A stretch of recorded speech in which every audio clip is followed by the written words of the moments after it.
Bonjour à tous et à toutes. Ici Sam qui va vous parler du terrorisme. Terrorisme, mais vous voyez, moi je suis habillé en musulman, donc je parle aussi de l'islam. Et donc, islam et terrorisme, c'est quoi la relation? La relation, c'est un signe d'égalité avec une grosse barre au milieu, un signe immense en gras. Pourquoi? Parce que l'islam et le terrorisme ne riment pas du tout. L'islam et le terrorisme, c'est pas du tout la même chose. Pourquoi? Parce que l'islam n'enseigne pas le terrorisme. Par contre, l'islam condamne le terrorisme. Les valeurs de l'islam et l'islam condamnent tout acte terroriste. On va prendre un exemple que tous connaissent. Donc un attentat contre une tour le 11 septembre. Et je vais vous raconter la version officielle.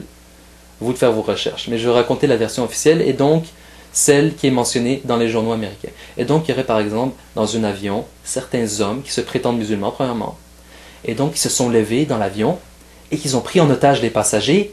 Et ensuite, ont pris le contrôle de la cabine de pilotage, le contrôle de l'avion lui-même, et à quelques kilomètres, ont foncé droit sur une tour de plusieurs mètres de hauteur, et donc du suicide. Et l'avion a explosé, le kérosène a pris en feu, boum, explosion. Regardez, maintenant on va étudier la situation.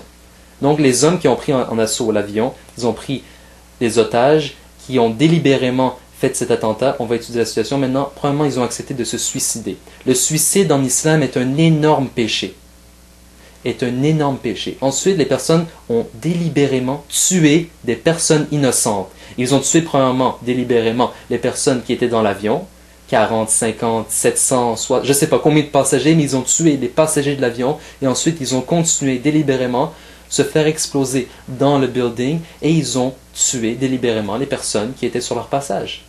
Des centaines, voire des milliers de personnes innocentes, des femmes, des hommes, peut-être même des enfants. Et donc tuer. Pas tuer une personne, pas deux, pas trois, mais des milliers de personnes.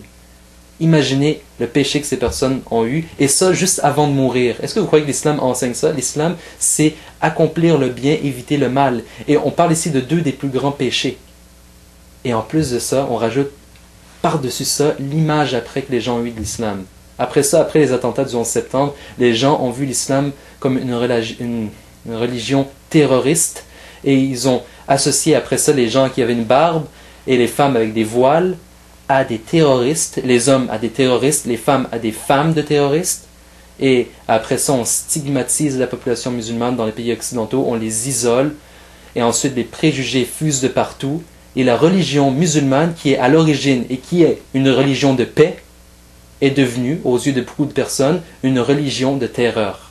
Et maintenant, je veux clarifier la position des musulmans, des vrais musulmans à l'égard du terrorisme. Nous condamnons le terrorisme. Merci de m'avoir écouté aujourd'hui.